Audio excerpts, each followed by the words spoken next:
السلام علیکم۔ آج پیر ہے اپریل کی 11 تاریخ۔ پاکستان میں سر شام کے 7، بھارت میں 7:30 اور یہاں ہمارے اسٹوڈیوز کی گھڑیوں میں صبح کے 10 بج رہے ہیں۔ وائس آف امریکہ واشنگٹن کی اردو سروس سے میں ہوں خالد حمید، خبروں کے ایک بلٹن کے ساتھ۔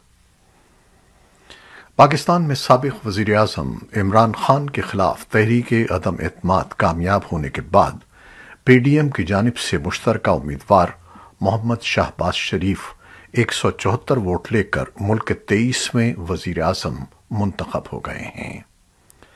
ماہرین کا کہنا ہے کہ ملک اس وقت سیاسی عدم و استحکام کا شکار ہے اور نئے وزیر اعظم کو بے روزگاری، اقتصادی دہشت گردی اور بیرونی دنیا کے ساتھ نئے سرے سے تعلقات استوار کرنے کے چیلنجز درپیش ہوں گے۔ اس سے پہلے تحریک انصاف نے قومی اسمبلی میں قائد ایوان کے انتخاب کی کارروائی کا بائیکاٹ کرتے ہوئے اسمبلی سے مستعفی ہونے کا بھی اعلان کر دیا۔ سابق وزیر خارجہ شاہ محمود قریشی نے اسمبلی میں اظہار خیال کرتے ہوئے کہا کہ وہ اب وزارت عظمیٰ کے امیدوار نہیں ہیں اور ان سمیت دیگر اراکین قومی اسمبلی مستعفی ہو رہے ہیں۔ شاہ محمود قریشی کے اعلان کے بعد تحریک انصاف کے اراکین ایوان سے باہر چلے گئے۔ ادھر خیبر پختونخوا اسمبلی میں حزب اختلاف نے وزیر اعلیٰ محمود خان کے خلاف جمع کرائی جانے والی عدم اعتماد کی تحریک واپس لے لی۔ اطلاعات کے مطابق خیبر پختونخوا کے گورنر شاہ فرمان اپنے عہدے سے مستعفی ہو گئے ہیں۔ نومنتخب وزیر اعظم شہباز شریف کا کہنا ہے کہ پاکستان امریکہ کے ساتھ برابری کی سطح پر تعلقات رکھنا چاہتا ہے۔ شہباز شریف کا کہنا تھا کہ امریکہ کے ساتھ ہمارے تعلقات میں اتار چڑھاؤ آتے رہے ہیں۔ ان کا کہنا تھا کہ بھارت کے ساتھ اچھے تعلقات کے خواہاں ہیں، لیکن مسئلہ کشمیر کے حل تک پائیدار امن قائم نہیں ہو سکتا۔ شہباز شریف کا کہنا تھا کہ کشمیری عوام کی ہر فورم پر اخلاقی اور سیاسی حمایت جاری رکھیں گے۔ ان کا کہنا تھا کہ وہ نریندر مودی کو یہ مشورہ دیں گے کہ دونوں ممالک میں موجود غربت کو ختم کرنے کے لیے ضروری ہے کہ مسئلہ کشمیر کو اقوام متحدہ کی قراردادوں کے مطابق حل کیا جائے۔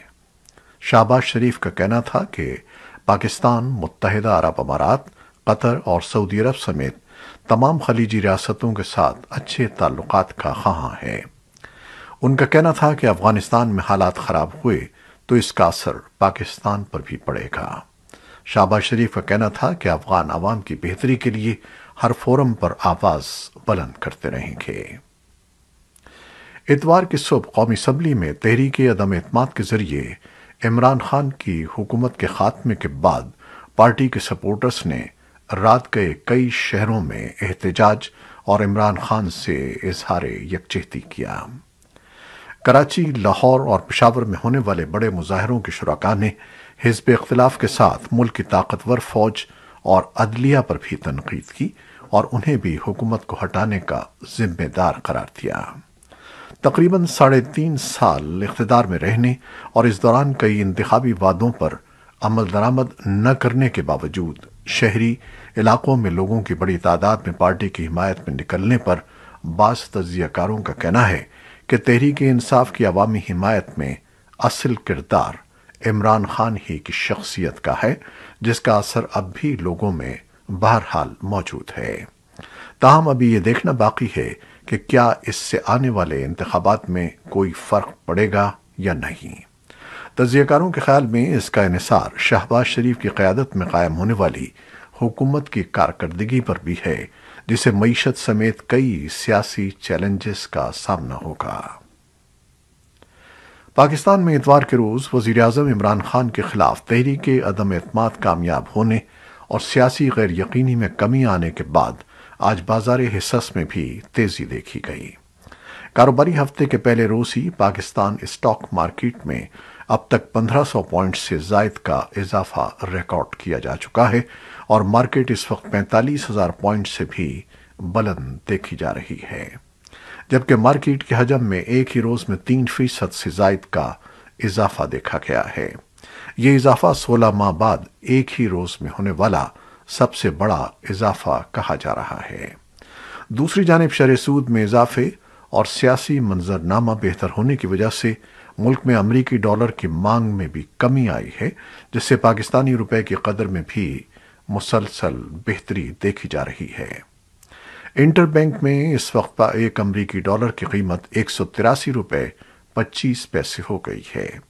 ماہرین معیشت کا کہنا ہے کہ ملک کو درپیش معاشی چیلنجز اپنی جگہ موجود ہیں، لیکن سیاسی فضا میں کسی حد تک بہتری اور اس حوالے سے پائی جانے والی غیر یقینی کی کیفیت میں کمی نے سرمایہ کاروں کا اعتماد بحال کیا ہے۔ ادھر دوسری جانب عالمی ریٹنگ کمپنی موڈی نے پاکستان کے بینکنگ سیکٹر کے آؤٹ لک کو مستحکم قرار دیا ہے، جس کا اثر مارکیٹ پر مثبت انداز میں مرتب ہوا ہے۔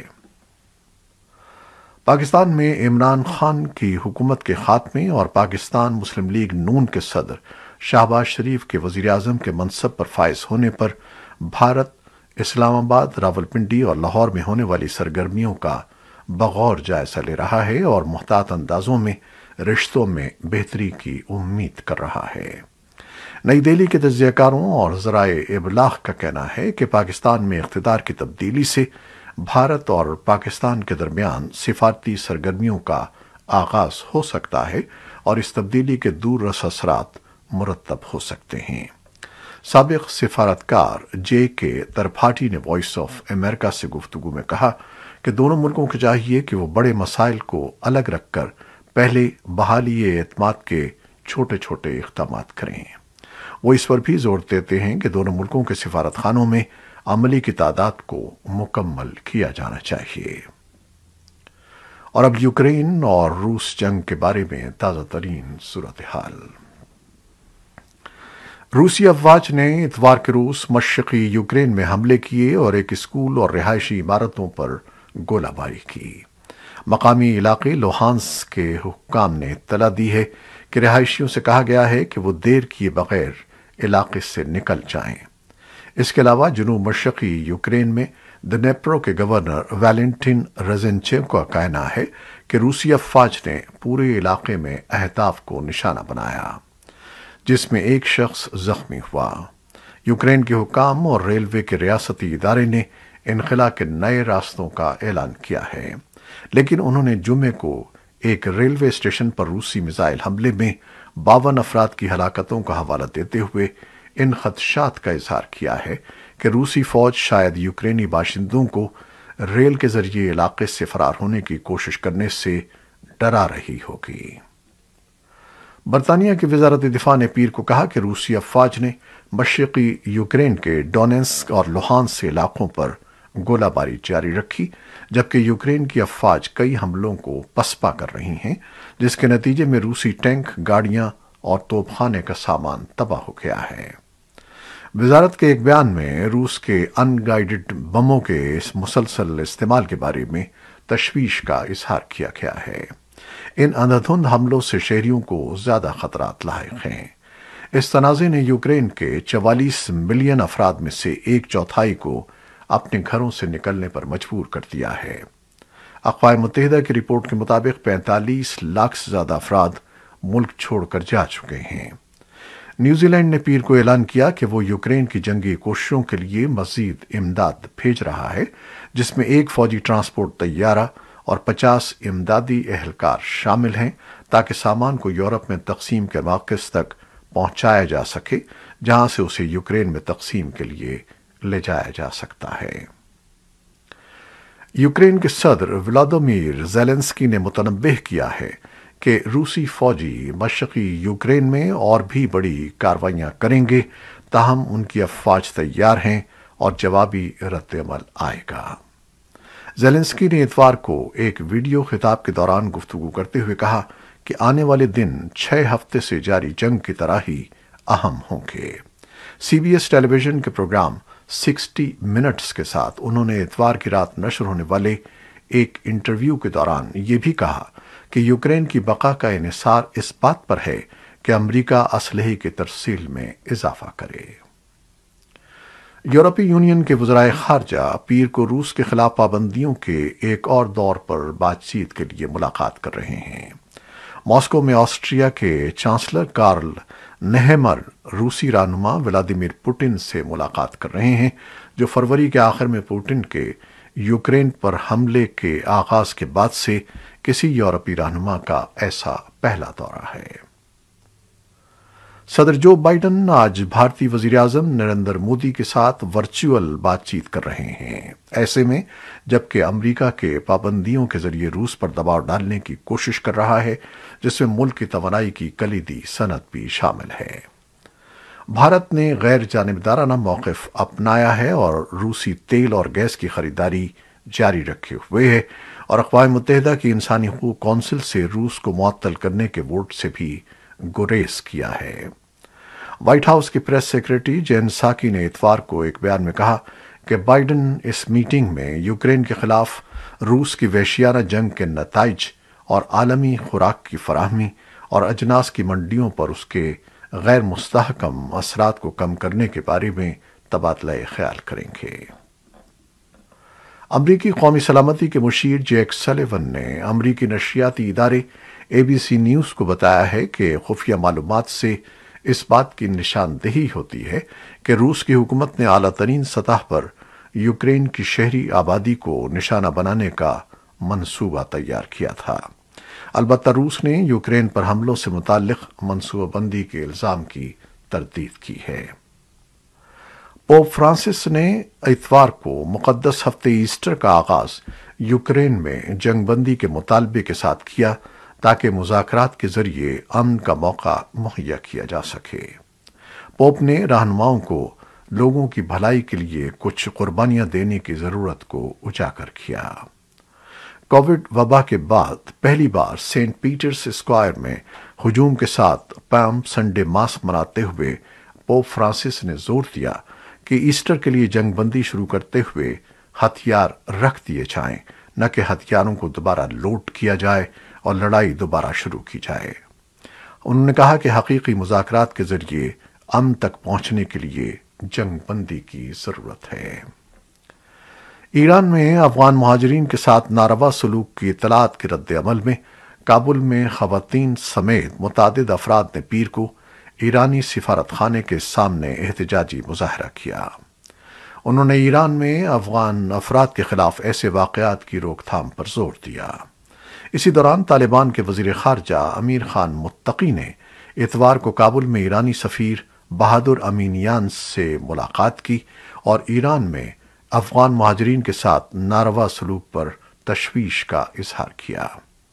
امیر خان متقی نے ایران میں افغان مہاجرین کے ساتھ ناروا سلوک پر تشویش کا اظہار کرتے ہوئے کہا کہ یہ دونوں ممالک کے تعلقات اور عوامی تاثرات کو بری طرح متاثر کرتا ہے۔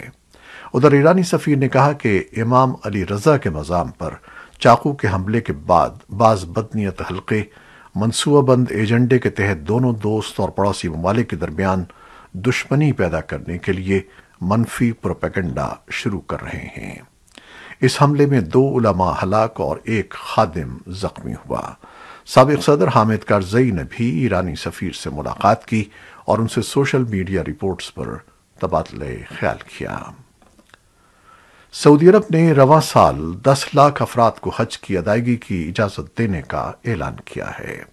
یہ اعلان حال ہی میں کورونا پابندیوں کی نرمی کے بعد سامنے آیا ہے۔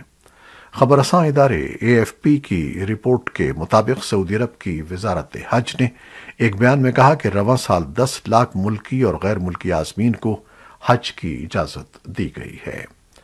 کورونا وائرس کے آغاز سے قبل ہر سال لگ بھگ 25 لاکھ افراد دنیا بھر سے حج کی ادائیگی کے لیے سعودی عرب کا رخ کرتے تھے، مگر کورونا وائرس نے جہاں دنیا بھر میں اجتماعات متاثر کیے، وہیں حج پر بھی اس کا اثر پڑا اور سعودی حکام نے سن 2020 میں صرف 1000 افراد کو حج کی اجازت دی۔ گزشتہ برس اس تعداد کو کچھ بڑھایا گیا اور مجموعی طور پر 60,000 مقامی افراد کو حج کی اجازت دی گئی تھی۔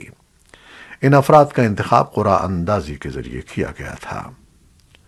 وزارت حج کی جانب سے ہفتے کو کیے گئے اعلان میں کہا گیا کہ رواں سال 65 سال کی عمر کے ویکسین شدہ افراد حج کی ادائیگی کر سکیں گے۔